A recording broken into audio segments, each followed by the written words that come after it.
എന്നാൽ ഇനി ഞാനത് പറയാം, ആരും ഞെട്ടരുത്. ശരിക്കും സിവിൽ സർവീസ് ആണ് ലക്ഷ്യം. ഒരു IAS എന്നുള്ള ലക്ഷ്യത്തിനേക്കാൾ IPS എന്നുള്ള ലക്ഷ്യം.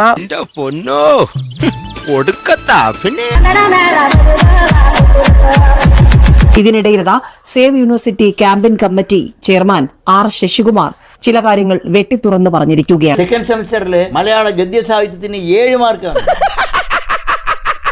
ഇങ്ങനെയുള്ള ഒരാളിനെയാണ് CPM മേയറായി നിയമിക്കുന്നത്. മാത്രമല്ല അവർക്കൊരു പ്രൊജക്ഷൻ കൊടുക്കുകയാണ്, ഭാവിയിൽ IAS ആണ് IPS ആണ്. സ്കൂളിൽ പഠിക്കുമ്പോ ഡാൻസിനും പാട്ടിനും ഒക്കെ ഞാൻ മിടുക്കിയായിരുന്നു.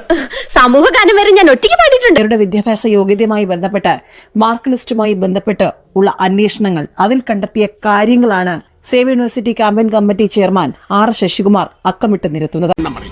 വേറെ എന്തെല്ലാം ഉണ്ട് വിശേഷം? എന്തെങ്കിലുമൊക്കെ സമ്മാനങ്ങളുമായിട്ട് വേണ്ടേ വരാ? അതല്ല ആര്യ രാജേന്ദ്രന്റെ അക്കാഡമിക് മെറിറ്റ് പരിശോധിക്കണം എന്ന് ഞങ്ങളുടെ സേവ് യൂണിവേഴ്സിറ്റി ക്യാമ്പയിൻ കമ്മിറ്റിക്ക് തോന്നി. ക്യാമ്പയിൻ കമ്മിറ്റി അപ്പോൾ തന്നെ ഡീറ്റെയിൽസ് അവരുടെ മാർക്കുകൾ സർവകലാശാലയിൽ പരിശോധിച്ചപ്പോഴാണ് മാത്തസിന് 0 മാർക്കാണ്.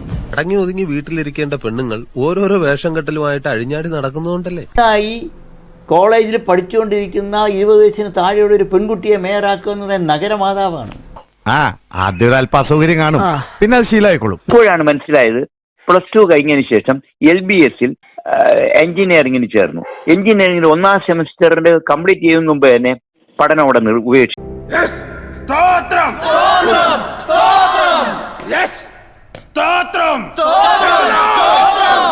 ഇതൊക്കെ എന്ത്? കാരണം എഞ്ചിനീയറിംഗ് പഠിക്കാനുള്ള പ്രാപ്തി ആര്യ രാജ്യത്തിന് ഇല്ല എന്നുള്ളത് തന്നെയാണ്. എന്റെ ചൈൽഡ്ഹുഡ് ഡ്രീം ആയിരുന്നു എനിക്കൊരു പൈലറ്റ് ആവണമെന്നുള്ളത്.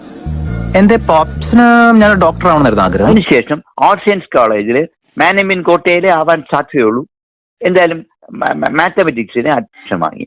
ആ സെമിസ്റ്ററിന്റെ മാർക്ക് യൂണിവേഴ്സിറ്റി പരിശോധിച്ചപ്പോഴാണ് 0 മാർക്കാണെന്ന് കണ്ടത്.